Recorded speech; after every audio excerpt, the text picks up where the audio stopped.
네, 주말 동안 주진우 의원이 선관위가 타임머신을 타고 조작을 했다라고 하는 이 아직 벌어지지도 않은 투표 현황들에 대해서 90분을 앞서서 2시경에 4시에 벌어질 상황을 미리 예측을 해서 투표율 조작을 했다라고 하는 새로운 정보를 공개를 했습니다. 결과적으로요, 조직적으로 조작한 걸 넘어서 계획적으로 조직적인 조작을 했다라고 하는 새로운 논제가 입증이 된 겁니다.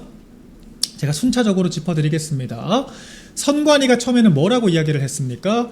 전산 조작은 절대로 불가능하다라고 이야기를 했습니다. 하지만 가능하다는 게 드러났고 실제로 그 가능한 것을 했다라고 하는 것까지가 드러났죠. 그 선관위 직원들의 개인적 일탈이 아니었다라고 하는 것도 드러났습니다. 상부에서 조직적으로 엑셀까지 공유를 하면서 조작의 가이드라인을 제시를 했다라고 하는 사실이 드러났고요. 여기서 한 발 더 나가서 조직적인 조작이 있었던 건 맞지만 조갑재 씨, 김종혁 씨, 윤상현 의원 같은 사람들 뭐라고 선관위의 편을 들었습니까? 사후적으로 고친 거지. 이게 조작을 한 건 아니잖아. 선동하지 마!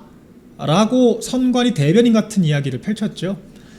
근데 주진우 의원이 새롭게 밝힌 사실은요, 계획적으로 사후에 틀린 걸 고친 게 아니라 아예 사전에 작정을 하고 미리 조작을 했다라고 하는 게 드러났습니다. 틀린 걸 고친 게 아니라고요. 계획적으로 조직적인 조작을 했다고요. 어떻게 반론하시겠습니까? 윤상현 의원, 김종혁 씨, 조갑재 씨 같은 분들, 이준석 대표 뭐라고 반박하겠습니까?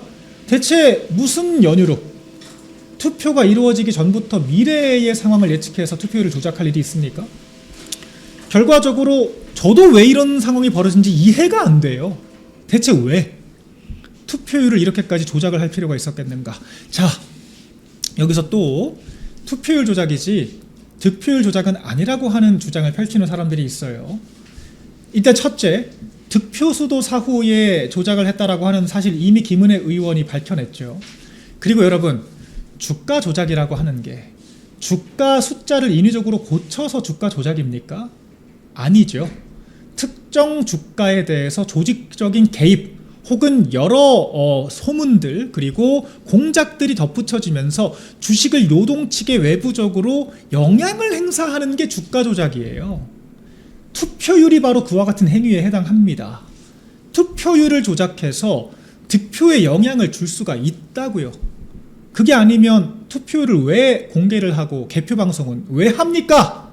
대체 결과적으로 주가 조작의 비유를 해도 투표율 조작 그 자체가 문제가 되는 것이고요, 부정선거가 되는 것이고요, 득표수까지 조작했다라고 하는데 이렇게 촘촘하게 지금 논증이 이루어지고 있는 이 부정선거 명제에 대해서 대체 또 무슨 해괴한 논리를 가지고 와서 이야기를 하려고 합니까?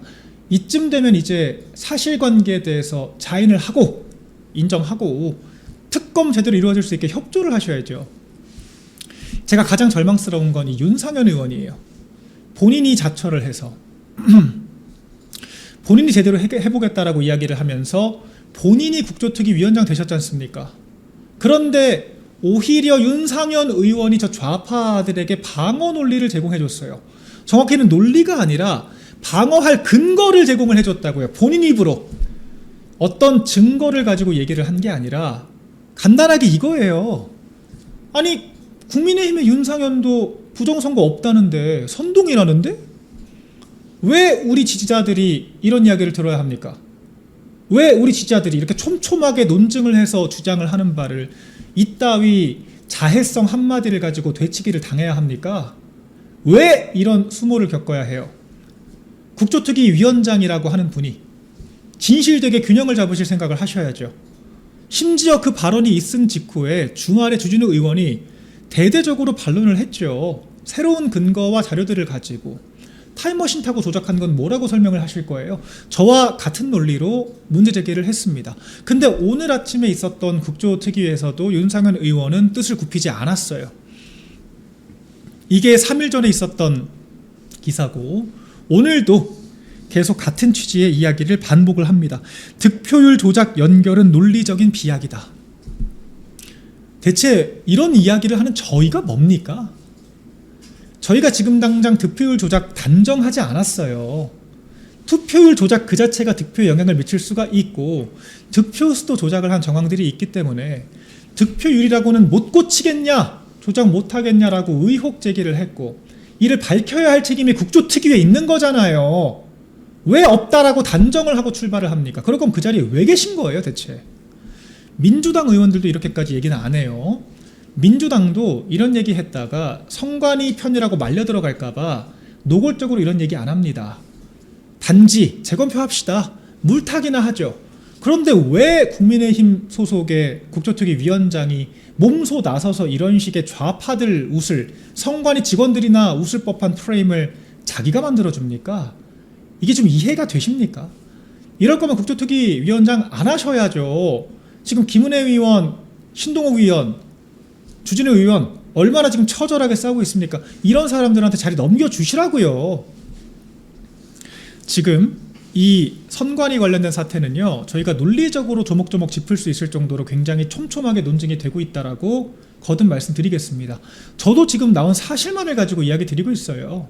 처음에는 조작이었고, 그 다음은 조직적인 조작이었고, 그 다음에는 계획에 의한 조직적인 조작이었고, 그 다음에는 득표수도 바꿀 수 있다라고 했던 겁니다. 이 일련의 과정에서 어떤 비약이 있다라고 하는 건지, 비약의 사전 의미를 명확하게 이해를 하고 계시다면 좀 설명을 해보시길 바라겠고요. 이준석 대표도 이럴 거면 대체 국조특위를 왜 들어갔나 전 좀 궁금합니다.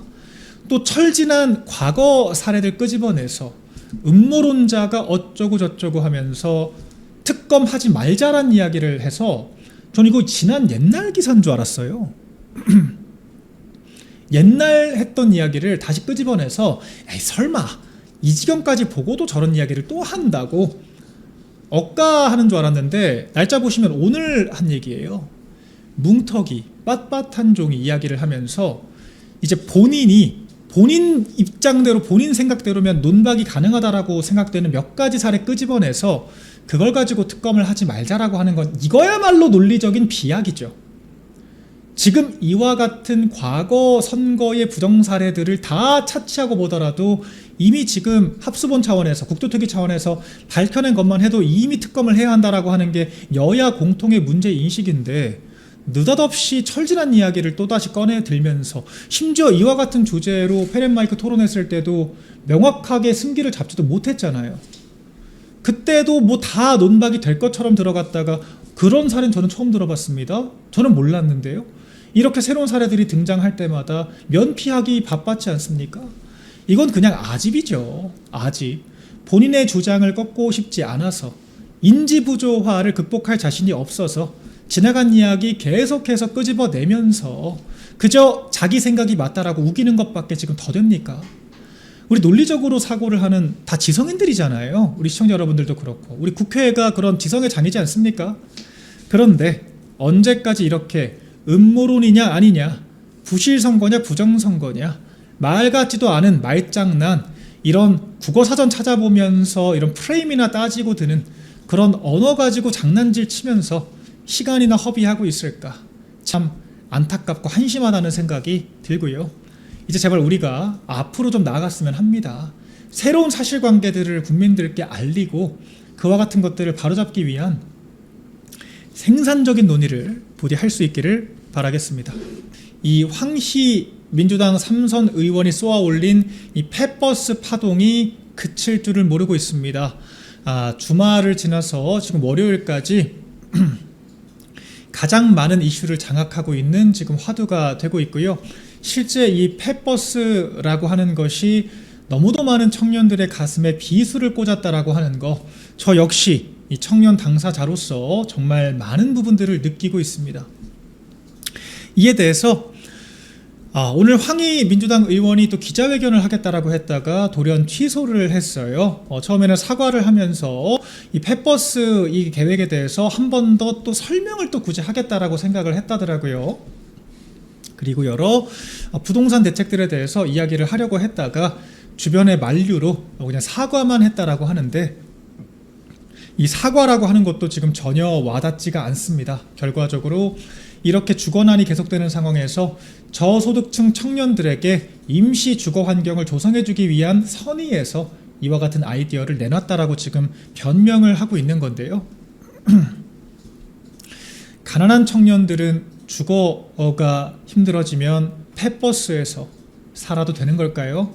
황희 의원님, 황희 민주당 의원님 문체부 장관까지 하면서 3선을 지내셨는데 본인 자녀는 4천만 원 넘는 학교에 보내면서 떵떵거리면서 정치활동하는 황희 의원님께서 가난한 청년들을 위한 대안이었다라고 지금 면피를 하려고 하는 것이 지금 맞습니까?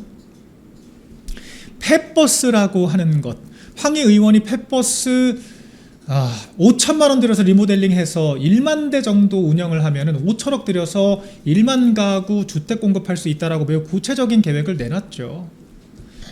폐버스에나 살아라, 이런 이야기, 가난한 청년들을 위한 계획이었다라고 하는 이런 이야기, 얼마나 납득이 되지 않는지 많은 청년들이 이를 희화화하는 정말 자조적인 이런 작품들, 그런 그림들을, 이미지들을 지금 제작해서 공유를 하고 있습니다. 그야말로 이제 펫버스 시대를 여는 우리가 보여줄 수 있는 청사진이라고도 볼 수 있겠는데, 이 버스에 상아탑을 쌓아서, 버스에 탑을 쌓아서 그곳에서 우리가 공동체를 형성하고 살아간다라고 하는 이런 과정들, AI 등을 통해서 이런 영상 이미지까지 만들어서 지금 청년들이 공유를 하면서 민주당과 황희 의원에 대한 비판의 목소리를 높이고 있다라고 하는 거예요. 자조적인 목소리를 내고 있다라고 하는 겁니다. 이 주거라고 하는 것, 정말 우리 의식주, 주에 해당하는 정말 우리 생존과도 직결된 문제라고 할 수 있겠죠. 의식주. 그리고 제가 정말 다른 방송에서도 이 얘기를 하다가 조금 울컥했던 내용이에요.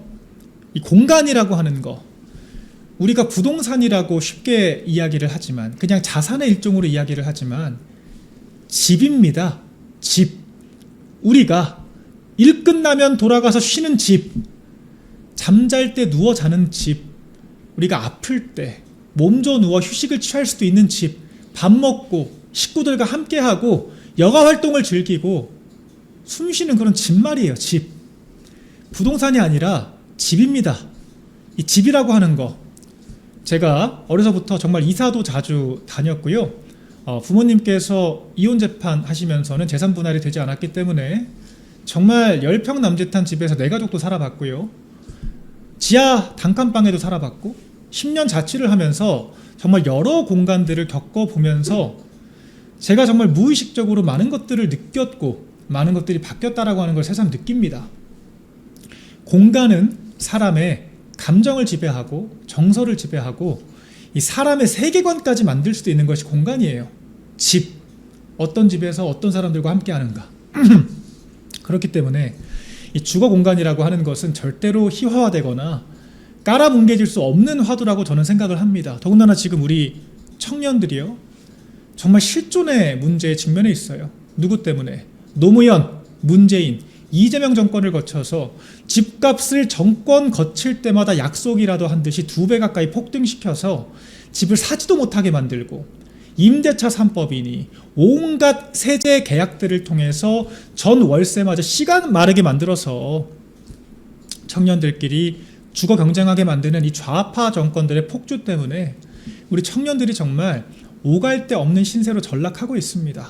수도권에서요, 경기도 그 외곽으로 몰려서 직장은 서울에 있는데 몇 시간씩 출퇴근을 하거나, 아니면 정말 집 같지도 않은 집에 겨우 몸져 지내거나, 당장 이사를 해야 되는데 전월세를 구할 수가 없어서, 제 주변에 실제로 그런 사례들이 굉장히 많아요. 연말에 이사하려고 집 구하러 다니다가 도저히 집을 구할 수가 없어서 겨우겨우 집을 구했는데, 임차인, 임대인, 부동산 중개인이 나란히 모여 앉아서 이재명 욕밖에 할 수가 없는 그런 처참한 실태들에 대해서 무수한 이야기들이 오가고 있고, 지금 당장 제 주변의 또래 결혼 정년기 청년들, 집 사려고 계약까지 걸었는데 대출 막혀서 집을 못 샀다라고 하거나, 들어갈 집이 없어졌다라고 하거나, 전세 살고 있는데 집주인이 들어가겠다라고 하면서 내몰려야 되는 이런 사례들, 전세 쫓겨나서 다른 집으로 이사 가야 되는데 집을 구할 수조차 없어서 전전긍긍 발 동동 구르고 당장 전세 올려달라고 하는데 대출도 똘똘 철저하게 막혀버려서 지금의 주거 환경조차 유지할 수가 없는 청년들, 그런 청년들에게 민주당의 이와 같은 이야기는요, 절대로 해프닝으로 받아들여질 수가 없습니다. 실존의 문제, 영린을 건드린 거예요. 내가 실제로 설마 내가 저런 데 살아야겠어? 라는 생각이 드는 것이 아니라 진짜 내가 저렇게까지 주거 사각지대에 전락할 수도 있겠다라고 하는 끔찍한 생각을 불러온다고요. 당장 저부터도 무주택자고요. 제가 지금 아무리 열심히 방송 뛰고 활동해서 제가 소득 활동한다라고 해도요, 도저히 집을 살 수 있겠다라는 생각이 들지 않아요. 그냥 적당히 월세 비싸게라도 들어가서 사업자로 비용 처리하면서 내 노력으로, 내 능력으로 살아가자, 그렇게 생각을 합니다. 자포자기하는 청년들, 하루하루 일용직이나 배달, 상하차 근무하면서 어렵게 살아가는 그런 청년들한테 정말 비수를 꽂은 말이다 생각을 하고요. 지나가다 던진 말도 아니에요. 본인이 페이스북에 이와 같은 계획을 제안한다라고까지 이야기를 했던, 본인이 다른 나라에서 한번 보니까 나쁘지 않더라 라고 이야기를 해서 사태가 이렇게까지 비화가 된 겁니다. 민주당에서도요, 해프닝이다, 말도 안 되는 지금 면피성 이야기를 하고 있는 것이고요, 사과한다고 지금 넘어갈 수 있는 사안이 아니에요. 이미 민주당이 이따위 말 같지도 않은 망상 말고는 도저히 대책을 내놓을 능력이 없다라고 하는 게 적나라하게 드러난 장면이었다라고 생각을 합니다. 그게 아니라면 우리 청년들이 납득할 수 있는 주거 대책을 좀 내놨으면 합니다. 그럴 능력이 없으면 내려오세요. 이재명 당장 내려와서 문제 해결할 수 있는, 당장 전부 다 해결은 못하더라도 조금이라도 사태를 진정시킬 수 있는 세력들한테 정권을 넘기시라고요. 무책임하게 앉아서 뻗탱기지 말고. 안 그렇습니까? 민주당 오늘도 남 탓하기 바쁘죠. 황당하게 짝이 없습니다. 한경도 민주당 원내대표 대단하지 않습니까? 본인들이 집권할 때마다 약속이라도 한 듯이 부동산 2배 가까이 폭등하고 온갖 세제 계약으로 멀쩡히 1주택 1가구 자기 집 구해서 살고 있는 사람들까지 모조리 다 피해를 보고, 멀쩡한 신혼부부들이 다주택자로 분류가 되면서 투기꾼 취급을 지금 받고 있는데, 이게 지금 국민의힘의 책임이라고요? 윤석열 정권의 책임이고 오세훈 시장의 책임이고 국민의힘의 무능이라고요? 어디 열린입이라고 이런 얘기를 합니까? 어디 그런 얘기를 합니까? 윤석열 대통령 본인들이 일도 못하게 하겠다고 국무위원들 다 줄탄핵시키고 예산까지 깎아가면서 사사건건 선동하고 발목 잡았던 거 아니에요? 본인들이 일도 못하게 만들어 놓고 정작 본인들 잘못으로 만들어진 과실에 대해서는 전 정권 멱살을 잡습니까?